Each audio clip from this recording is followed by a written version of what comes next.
بلکہ یہ بتایا کہ جتنے بھی ہیں یہ سب اللہ سے عزت لینے میں، اطمینان لینے میں، کامیابی لینے میں اس زندگی کا محتاج ہے جو زندگی ہمارے پاس ہے، اور ہم کسی چیز کا محتاج نہیں۔ ہمارے پاس وہ علم ہے کہ اس علم کے ہوتے ہوئے ہم دوسرے علوم کے محتاج نہیں ہیں۔ ہمارے پاس وہ طریقے تھے کھانے پینے کے، سونے جاگنے کے، لباس اور شکل کے، شادی بیاہ کے، کہ ان طریقوں کے ہوتے ہوئے ہم دوسروں کے طریقوں کے محتاج نہیں ہیں، ہم خود کفیل ہیں۔ حضور صلی اللہ علیہ وسلم نے امت کو خود کفیل بنایا تاکہ میری امت زندگی گزارنے میں کسی دوسرے سے بھیک نہ مانگے، کہ ہم اپنی زندگی گزارنے میں ان طریقوں کے محتاج نہیں، نہ علوم میں اس علوم کے محتاج، نہ طریقوں میں تمہارے طریقوں کے محتاج، بلکہ یہ بتایا کہ تم ان سب کے باوجود ہمارے والے علم کے محتاج ہو، ہمارے والے طریقوں کے محتاج ہو۔ اگر تمہارے پاس ہمارے والے طریقے ہوں گے تو تم کامیاب، ورنہ تم ناکام۔ اس لیے آپ دیکھیں کہ وہ زندگی ایسی تھی، یہ سب چیزیں تھی۔ اچھا، اس میں ایک ادارہ ایسا نہیں تھا، میں کوئی رد نہیں کر رہا ہوں خدا نخواستہ، میں صرف اتنی بات عرض کر رہا ہوں کہ ہمارا دین کامیابیوں کا یقینی ذریعہ ہے۔ اس کے ساتھ جو بھی جوڑو، لیکن اس کو کسی کے ساتھ نہ جوڑو، اس کے ساتھ جوڑو سب کچھ، لیکن اس کو کسی کے ساتھ جوڑنا یہ نہیں ہے۔ سب جڑیں گے اس کے ساتھ، سب آئیں گے اس طرف، سب لیں گے یہی زندگی، تب کامیاب بنیں گے۔ اس لیے ابتدائی اسی طرح رکھ لیا، اس میں کوئی ایک ادارہ ایسا نہیں تھا، ایک ادارہ جس میں مسلمانوں کو بتایا گیا، سمجھا کہ دیکھو یہ علوم تمہارے پاس نہیں ہے، فلان ملک والوں کے پاس یہ علوم ہے، وہ سب اس پر مہارت، جن کو مہارت ہے وہ سب یہاں پر آئیں گے، اور وہ تمہارے بچوں کو یہ علوم کیا ہے یہ سکھائیں گے۔ یہ نہیں، باقی بھی سے کچھ واقعات ضرور ہیں کہ کسی کی سیکھنے کے لیے، اس کو لینے کے لیے اس کے ہیں، لیکن اس کو ایک کامیابی کے لیے ایک بنیاد بنا دینا، بنیادیں وہی ہیں جو مدینہ منورہ کو اللہ کی طرف سے مدینہ منورہ والوں پر نازل ہوئی ہے بس، اور وہ قیامت تک کے لیے بھی۔ اب یہ اور ان کا آپس میں معاشرہ کیسا تھا؟ حالانکہ بات نہیں کہ سب مالدار تھے یا سب غریب تھے یا سب حاکم کیا نام ہے کوئی مزدور تھے، نہیں، مزدور بھی تھے، تاجر بھی تھے، غریب بھی تھے، مالدار بھی تھے، لیکن سب یقین والے تھے، کلمے والے، عبادت والے، اخلاق والے، دینی زندگی گزارنے والے، دین زندگی سیکھنے والے۔ یہ سب چیزیں ہر ایک صحابی کے اندر یعنی پورے درجے کے مکمل طور پر یہ زندگی تھی۔ تو ہر ایک دوسروں کا چاہنے والا، دوسروں کی مال کی حفاظت کرنے والا، کیونکہ میرا دین ہے کہ میں دوسرے کی مال کی حفاظت کروں، یہ میری ذمہ داری ہے کہ میں دوسرے کی جان کو نقصان نہ پہنچاؤں، یہ میری مسلمانی ہے کہ میں دوسرے کے عزت کو دیکھ کر میں خوش ہو جاؤں، میں اس کے ساتھ حسد نہ کروں، میں اس کے ساتھ حسد نہ کروں۔ اللہ کی دین ہے، اللہ نے کسی کو کچھ دیا، کسی کو کچھ دیا، اللہ کی تقسیم ہے، وہ بھی میرا بھائی ہے، وہ بھی میرا بھائی ہے۔ تو یہ نہ حسد، نہ تکبر، نہ کبر، اور نہ کسی کو نفرت کے نظر سے دیکھنا، ہر ایک کو محبت کے نظر سے دیکھنا، ہر ایک کو اپنے بدن کا حصہ سمجھنا، تو مال محفوظ، جان محفوظ، عزت محفوظ۔ کیونکہ پورا معاشرہ، ہمارے مفتی صاحب رحمۃ اللہ علیہ مثال دیا کرتے تھے کہ اگر مدینہ منورہ کے آبادی کو بالفرض 10,000 قرار دیا جائے کہ 10,000 ہے، یہ 10,000 سب ایمان والے تھے، یہ سب اخلاق والے تھے، یہ سب عابد تھے، یہ سب اپنے اللہ کے اور اللہ کے بندوں کے حقوق کو پورا کرنے والے تھے، اور یہ سب اللہ کے دین کو دنیا میں زندہ کرنے کے لیے جان اور مال لگانے والے تھے. تو اللہ نے کیسا نوازا. ہر ایک کے اندر کی بات یہ تھی کہ دوسرے کی جان محفوظ ہو, مال محفوظ ہو, عزت محفوظ ہو.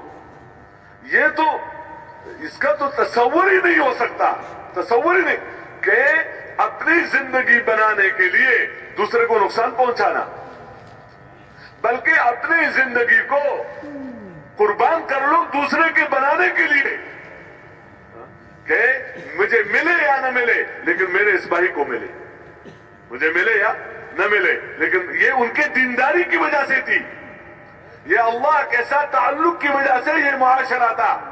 تو ہر ایک دوسرے کے جان اور مال کی حفاظت کرنے والا اور دوسرے پر مال قربان کرنے والا تھا. تو فرماتے تھے کہ 9,999 کے تعاون ہر ایک کو حاصل تھا, ہر ایک کو. جیسے انسان کے بدن میں ہر عضو کو باقی بدن کا تعاون حاصل ہے. مثلا آنکھ ہے, آنکھ کی ضرورت اور حاجت ہے, لیکن وہ ضرورت خود پوری نہیں کر سکتی, وہ ہاتھ کے ذریعے سے پوری ہو سکتی ہے. وہ پاؤں کے ذریعے سے چل کر ڈاکٹر کے پاس پہنچنا ہوتا ہے, وہ زبان کے ذریعے سے ڈاکٹر کے سامنے بات کرنی ہوتی ہے, وہ دماغ کے ذریعے سے اس کے لیے سوچا جاتا ہے, ہاتھ کے ذریعے سے پیسہ جیب میں ہاتھ ڈال کر پیسہ دیا جاتا ہے, وہ ایک کڑوی دوا منہ کے ذریعے سے لے کر اس کڑواہٹ کو برداشت کیا جا سکتا ہے. یہ پورا بدن اس آنکھ کی خیرخواہ ہے. اس آنکھ کے کیا ہے, اور خیرخواہی کا کیا مطلب کہ اس پورا بدن, اس آنکھ کے اندر اگر کوئی کمی ہے اور آنکھ کے اندر کوئی بیماری ہے تو پورا بدن اس تکلیف اور اس بیماری کے دور کرنے میں استعمال ہوتا ہے. اس طرح ہر عضو, اگر پاؤں کا مسئلہ ہے تو آنکھ حاضر, کان حاضر اور زبان حاضر, ہاتھ حاضر, دماغ حاضر.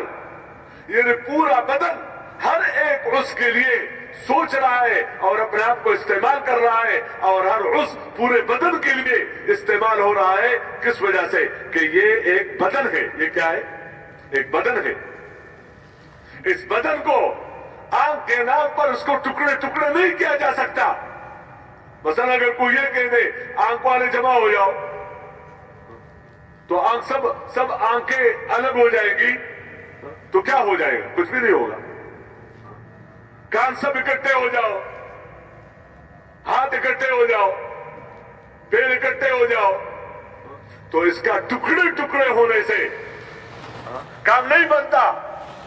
کام بنتا ہے کس سے, کام بنتا ہے کہ یہ بدن ہے, یہ سب اعضاء ایک دوسرے کے ساتھ جڑے ہوئے ہیں, ہر ایک عضو کا اثر پورے بدن پر پڑ رہا ہے, پورا بدن ہر عضو کا ذمہ دار ہے. اس طرح میرے محترم دوستو یہ دینی زندگی اور یہ اسلامی زندگی یہ امت کو اس طرح ایک بناتی ہے. اور یہ حضور پاک صلی اللہ علیہ وسلم کے زمانے میں حضرات صحابہ کرام کی یہی زندگی تھی کہ ہر ایک دوسرے کو نفع پہنچانے والا, دوسرے کی جان کی حفاظت کرنے والا, دوسرے کے مال کی حفاظت کرنے والا, خواہ میری بنے یا نہ بنے لیکن اس کی بن جائے, مجھے ملے یا نہ ملے لیکن اس کو ملے, میرا مسئلہ حل ہو یا نہ ہو لیکن اس کا مسئلہ کیا ہو جائے, حل ہو جائے. تو ہر ایک کے کام میں 9,999 لگے ہوئے تھے اور یہ اپنا ضروری نہیں سمجھتا تھا. تو اس لیے میرے محترم دوستو وہ ایسی محبتیں کہ جو منصوص ہے, رحماء بینہم, آپس میں کیسے ہمدرد ہیں, آپس میں کیسے ایک دوسرے کے خیرخواہ ہیں, آپس میں کیسے ایک دوسرے کے چاہنے والے ہیں, یہ نصوص ہے ان کے بارے میں کہ ایسی زندگی. تو میں عرض کر رہا تھا کہ اس زندگی کے باوجود کیا ہے, اس کے فائدے اپنی جگہ پر اور اس کی برکتیں اپنی جگہ پر, اور اس شہر کی برکتیں اپنی جگہ پر اللہ نے بتائے ہیں, اللہ کے رسول صلی اللہ علیہ وسلم نے بتائے ہیں. لیکن میں جو دوسری بات عرض کر رہا تھا کہ اس امت مسلمہ کی ذمہ داری کیا ہے, اس زندگی پر اللہ کی طرف سے دشمنوں پر غلبہ کے وعدے نہیں ہے. کہ جو ایک مجموعہ ایسا ہو جو یہ زندگی گزارے تو ان کو اوپر لایا جائے گا کافروں پر. یہ وعدے نہیں ہیں اس زندگی پر. رحمتیں اتریں گی، برکتیں اتریں گی، یہ سب کچھ اپنی جگہ پر ہے. لیکن یہ جو امت کے ساتھ جو وعدے ہیں، جو اس امت کا کام ہے، وہ کیا ہے کہ یہ زندگی دوسروں کو پہنچا دینا، دوسروں کو پہنچا دینا، یہ اس امت کا کام تھا. کیوں؟ اگر مدینہ میں بھی ہے اور سب ہر اعتبار سے مخلص بھی ہے اور سب ہر اعتبار سے تابعدار بھی ہے، لیکن اگر یہ لوگ بھی اس زندگی کے لیے دوسری جگہ نقل و حرکت نہیں کرتے تو اللہ کی وہ مددیں ساتھ نہیں ہوں گی جن مددوں سے اللہ کا دین عالم میں زندہ ہوتا ہے. اس لیے اس امت کو ایسا اٹھایا گیا اور ایسا علم دیا گیا کہ تم اپنے آپ کو صرف اپنی اس زندگی کو لیے مت سمجھو، بلکہ تمہارا کام کیا ہے؟ تمہارا کام یہ ہے کہ اس زندگی کو دوسروں تک پہنچانے کے لیے جان اور مال لگا دینا تمہارا کام ہے. ہاں، یہ شرط لگایا کہ اگر دوسروں میں پہنچا رہے ہو اور اس میدان میں جان اور مال قربان کر رہے ہو تو اپنی زندگی کو بگاڑو نہیں. اپنی زندگی کو کہیں اس میدان میں شریعت کے خلاف کوئی کام نہ ہو جائے کہ بندہ بعض وقت یہ کہ میں تو اوروں میں پہنچا رہا ہوں، خواہ میں جو بھی کروں. نہیں، تم تو اس زندگی کو وجود دینے کے لیے مال اور جان لگا رہے ہو تو خود اس زندگی کو اپنے اندر محفوظ رکھنا یہ ساتھ ذمہ داری ہے کہ خود کوئی بول اس محنت میں اس علم کے خلاف مت بولو، خود کوئی طریقہ سنت کا مت چھوڑو، خود کوئی کام ایسا نہ کرو جس سے اللہ کی مدد کیا ہو جائے؟ ہٹ جائے. اس لیے دونوں چیزیں ساتھ ساتھ چلتی رہی. تو حضرات صحابہ کرام رضوان اللہ تعالی اجمعین کو اللہ جل شانہ نے حکم دیا بحیثیت مومن کے. دیکھو اللہ کی جتنی باتیں ہیں عمومی طور پر وہ بحیثیت مومن ہونے کی بات کرتا ہے بندے سے. تاجر، زمیندار اس کا نام نہیں لیتا. اس کا نام اے تاجر ہو، اے زمیندار ہو، اے مالدار ہو، اے غریب ہو، اے حاکم ہو، اے محکوم ہو، اے مرد ہو، اے عورت ہو. کسی وقت کوئی تذکرہ آ جائے وہ الگ بات ہے. یعنی بحیثیت اے مومنو، اے مسلمانوں، اے ایمان والو، کیا ہے؟ کیونکہ بہت بڑا لقب ہے یہ، اور یہ وہ نام ہے کہ اسی کی وجہ سے دوسرے کا مقام ہے اللہ کے نظروں میں. تو ان مومنوں کو یہ بتا دیا گیا یا ایھا الذین آمنوا کونوا انصار اللہ. اے ایمان والو، اس کے مخاطب سب سے پہلے وہی مہاجرین اور انصار ہیں کہ تم اللہ کے دین کے مددگار بن جاؤ. اللہ کے دین کے کیا بن جاؤ؟ مددگار بن جاؤ. نماز پڑھنے کا حکم اپنی جگہ پر، روزہ رکھنے کا حکم اپنی جگہ پر، عدل کا حکم اپنی جگہ پر، اور دینی احکامات کا حکم اپنی جگہ پر، گناہوں سے اپنے آپ کو بچانے کا حکم اپنی جگہ پر. لیکن اس سب کے ساتھ کیا بتایا کہ تم کیا بن جاؤ؟ اللہ کے دین کے مددگار بن جاؤ. یہ انصار کا لقب جو تمہیں ملے گا یہ کس سے؟ اللہ کے دین کے مددگار بننے سے. اور یہ بہت بڑا لقب ہے کہ اللہ کے دین کے انصار ہے.